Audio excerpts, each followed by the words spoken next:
Touré dafay am tendance dañuy wax nañuy gëstu moom itam nay gëstu parce que sooy wax nit ñi da leen di gëstu ragu bala ngay digle na nga set ba pare. Très bien. Maroc. Rama da ngay waaj. Premièrement. Billahi da ngay waaj. amul benn ressource minière am na ilménite am na attapulgite am na zircon am na yeneen minéraux précieux yoo xamante ne ñu ngi foofu noonu à des pourcentages très importants suñ ca jógee les 85% des réserves mondiales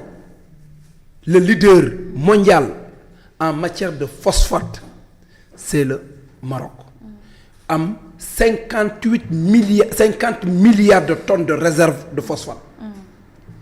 Sénégal bii suñu réserve lépp ça équivaut là c'est l'équivalent c'est à 1,6 milliard de tonnes de phosphate réparties dans la région de Matam où on a des phosphates chauds à Ndendori 28 000 tonnes à Wali Diala foofu ñu am foofu noonu 26 ñu ñëw les phosphates chauds de Namel ñu jóge foofu ñëw Kédougou jóge foofu ñëw fii nga xam ne jege nañu muy Tivaouane lii mooy suñu réserve phosphate ici au Sénégal foofu yëpp dem naa fa fépp fu am mine phosphate au Sénégal man sama nom bi tegaat na foofu sama tànk donc bu ñu comparer ak Maroc ak phosphate bu ñu def mélanger les pincettes suñ ci jógee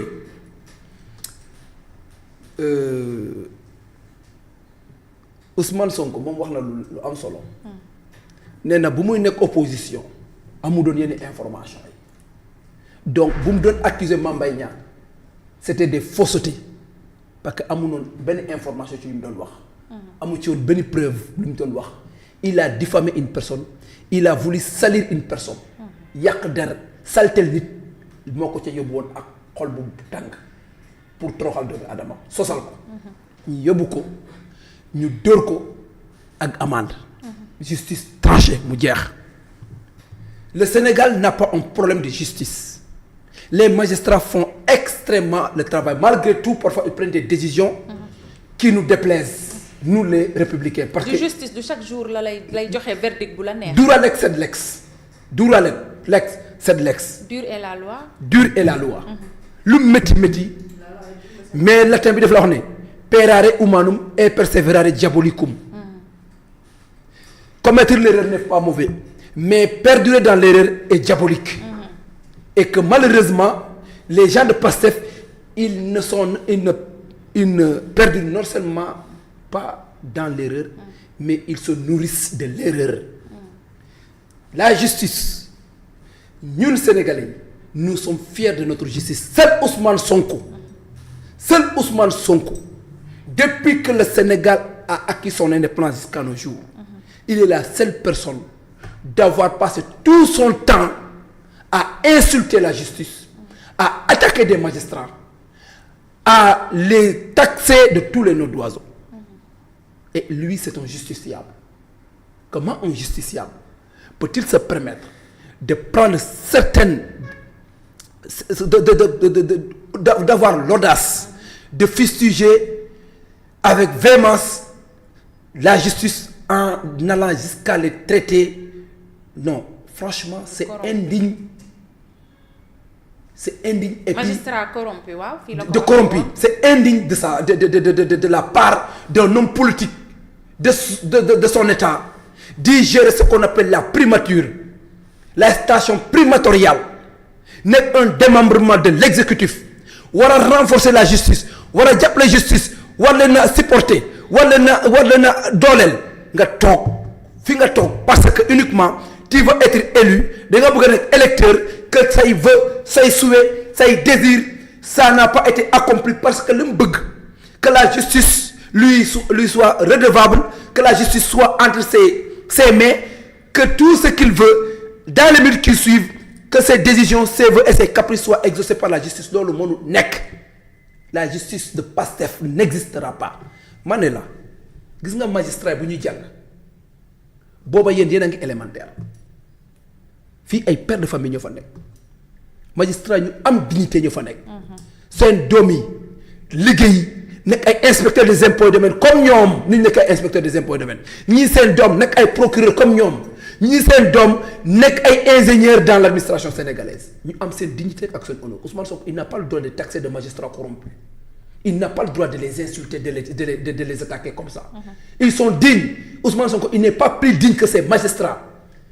gënu leen jàng parce que magistrat yi ñëpp xam nañ ne magistrat yi ak inspecteur des impôts et domaines bokkul magistrat moo nekk au top line au checkpoint ñoo ko dàq jàng téeméer dina yoon upp ko diplôme gën ko coriace sur le plan intellectuel donc tey mënoo fi toog di politique ñun les politiques nous devons avoir la décence et le minimum de respect aux Sénégalais et à la justice parce que la justice n'est pas là pour nous les hommes politiques la justice est là pour tous les Sénégalais Sénégalais bépp bu tooñ doomi aadama saltel nit sosal nit yàq deri nit su la porter plainte soo indi preuve ñu incriminer daaneel la loolu dégg c'est-à-dire aussi li nga xamante ni mooy rapport yi xam nga dafa am rapport yu bari yu fi génn OFNAC su Nafi Ngom Keïta am na ay rapport yu fi génn rapport yi ñu doon tuddee rapportu COUD bi ñu tegoon te rapportu COUD boobu noonu am na ci yoo xamante ni ça concerne peut-être des gens yoo xam dañ leen a tuddee intouchable yu nekk ci kaw c'est-à-dire ay doomu sëriñ ak façon yooyu quoi ñu ne président Macky Sall nangam ñoom yooyu lañ bëgg ñu déclassifier c'est-à-dire rapport bépp boo xamante ni jàppoon na nit ci gestion wu deniers publics mu génn benn rapport lañ ci mën a jàpp ni génn na te leer na ci bëtu sénégalais yi mooy fonds force Covid yi ñi ci waroon a déglu nañ leen si ñi ci waroon a jàpp nañ leen si yoon def na la muy def di continuer enquête am est-ce que du favorable lu leen la liberté de Mansour Faye et cetera ñoo xamante ne ay dignitaires la ñu woon ci ancien parti wala bokk ancien régime bi moom moo tax ba léegi li Pastef bëgg dëggantaan en l'occurrence le président c'est-à-dire Ousmane Sonko mooy yoona c'est-à-dire ñu àtte leen mooy yaa defuma ay magistrats yi taxaw nu mu tudd avocats yi taxaw ñu def jugement ñu àtte ñu xam mais liberté provisoire yeeg yooyu ñoom yooyu la ñu jàpp ni ay caaxaan la c'est-à-dire nañu teg ñu yoonal ñu àtte leen ku nekk xam mbir mi fan la féete. dama la bëgg wax te ba léegi ni àtte wuñ ci kenn ba tëj la ni la yaa def tëj la amagul. dama la bëgg wax ne Pastef seen xol bu tàng dinañ woccu seen xol yi laa la wax ci plateau télévision ak ci mbedd Sénégal yi dinañ ko wocc parce que dañ doon sosal ay nit di yàq seen der lu ñu doon wax dara amu ci ce n'était que de la pure manipulation yàq der kese la woon saltel ay góor kese la woon pour uniquement sénégalais mereñu kese la woon ñépp xamoon nañ ne fonds force Covid benn centime Mansour Faye soxlawu ko ci fonds force Covid le Sénégal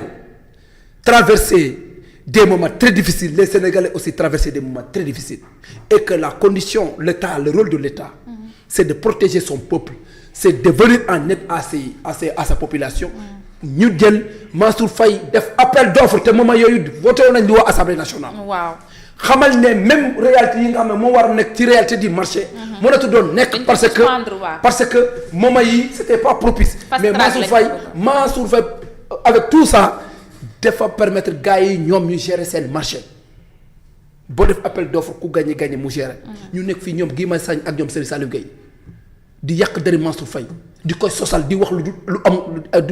di koy sol di wax lu amul di koy naral lépp fii la ñu fekk Mansour Faye Sonko dem fii menacé ko Mansour Faye ba 3 fois mënoo raw kaso koy nga jëm dem kaso Mansour Faye il est digne du daw dem Saint-Louis comme ni ko defoon daw dem ko Ziguinchor mu toog fii Dakar ñu convoqué ko mu dem ñu dem gars yi tëj ko mu assumé ñu dem ñu koy seeti ñun taaluñu wootul mortel combat ba mbir mi nar a yegg ci noonu yéen ñu dem Mansour Faye def contestation sérieuse caution Mansour Faye mu ne du ma fay caution sërëm bu ko fayal mu ne dama fayal caution parce que lekkuma ñaar dërëmi Sénégal ñu dem comme sama grand frère nu mu koy wax tëj naa la tijji na rek moo ci topp kuñ tëj tudd yoon dina tijji ak gàcce ñu ñëw Mansour Faye def contestation sérieuse ñu libéré ko d'office Samuel Sarr bii luñ ko fi sol dafa am yàq deram te moom yëfam ñu bu ko toroxal bu ko saltel uniquement parce que ku jéegoon Macky Sall la tëj ko anam Fouras Farba Ngom Tahirou Sarr ñu ñëw sosal ko rapport 125 milliards Tahirou dem il a démonté pièce par pièce wax leen ne même 125 milliards yi ngeen di wax sax ëpp na ko 200 milliards la te état Sénégal yor na ma 600 milliards. parce que man je suis un acheteur de croyance. ba pare di ma toppee. ñu jël li ngay wax ne yëpp. non tu donnes raison à Sonko. non déglu ma. parce que tout ça. non dag may déglu nag saa waay damay ñëw déglu ma bu yàq sama suite logique. non mais dama ne tout ça c'est la justice. Thierno Marine dag may déglu non déglu ma nag. donc tu donnes raison à Ousmane Sonko. s'il te plaît. je ne suis pas dans ça. non mais dama ne waaw non moom laa non xoolal taxawal je ne suis pas dans ça. s'il te plaît yow yàq logique kii non li ngay def ni man nekk ma ci balaa ma quitte seen plateau léegi dem sama. non bul kii dem toogal non ne quitte pas.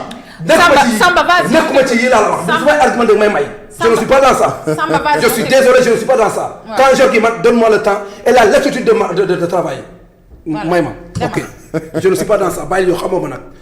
donc tey ñu wax Tahirou Sarr ne ko da ngeen sa ci yow ak Farba Ngom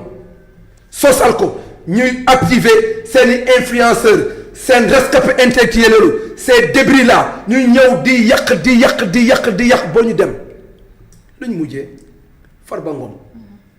Yacine Fall génn fii jël place procureur ne ay détenu lay toppee Farba Ngom ak ay seetaan ay film pornographe ku dul seetaan porno dafa am Sénégal dañu may jàpp Farba dafa dem Sweet Beauté ñaari téléphone la mujjee coowal Farba bi. ñaari téléphone yoo xamante ne ça ne vaut même pas 1 million ah jóge foofu noonu Moustapha Diop ka Moustapha Diop jóge ci ay millions booti bu mujjee ci problème xale bu jigéen boobu noonu ak moom. Tabaski Ngom loolu yëpp nag c'était la commande et les vœux de Ousmane Sonko qui voulait coûte que coûte détruire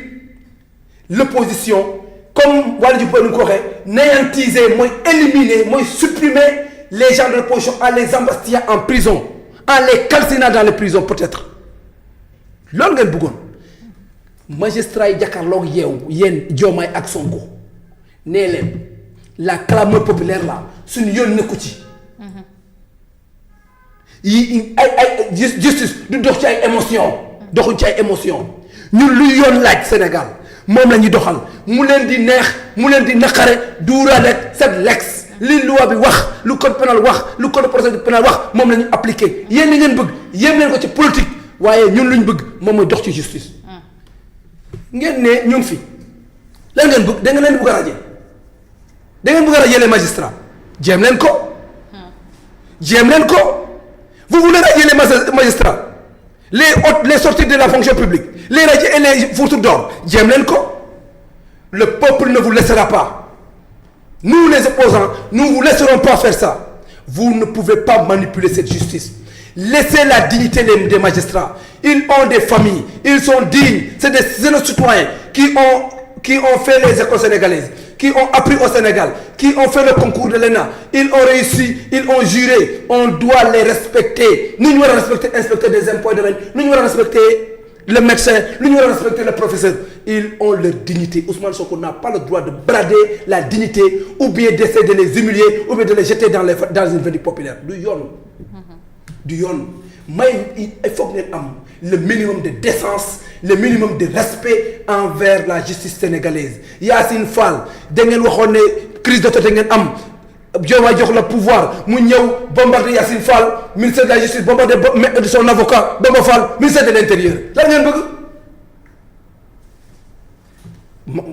kii Sidiki Kaba wax na ko démb. pour terminer daanaka. nee na moom bu muy nekk ministre de la justice. mais ñëpp xam nañ ne ministre de la justice amul même si les magistrats. décision magistrat yi kenn mënu ko. fekkee ne nag da ngaa bëgg a nekk électeur élément nouveau indi sa élément nouveau c'est ça la vérité. seeni caprice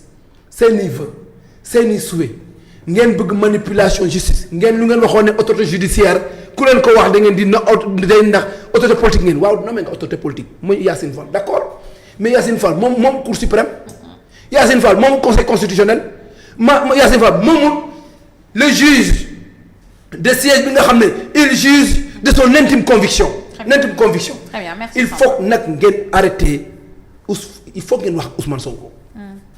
au moins mu respecter la justice.